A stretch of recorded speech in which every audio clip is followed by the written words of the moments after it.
Most people, when you go see a doctor, you go like, okay, so it's like a one-time quick fix. Is that the same for seeing a chiropractor? Is a person only meant to see a chiropractor once?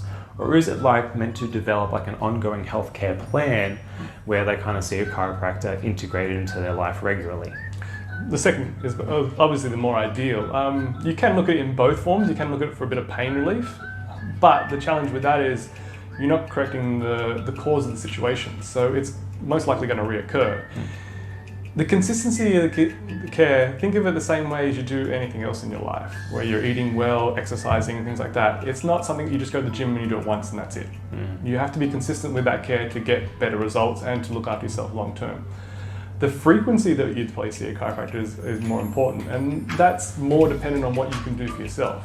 If we give you the right tools within exercises, stretches or rehabilitation exercises that kind of contribute to supporting that, you're not seeing us very often because you're looking after yourself. We're getting you into a point where you can maintain that rather than correct it. Correcting, yes, a little bit more work, but at the end of the day, it's to make sure that you can look after yourself and then you don't need our involvement too much. It's like the service of a car. Like you're seeing us every, I don't know, depending on the frequency of what you do to your body, but anywhere from once a month up to once every 6 months, 12 months.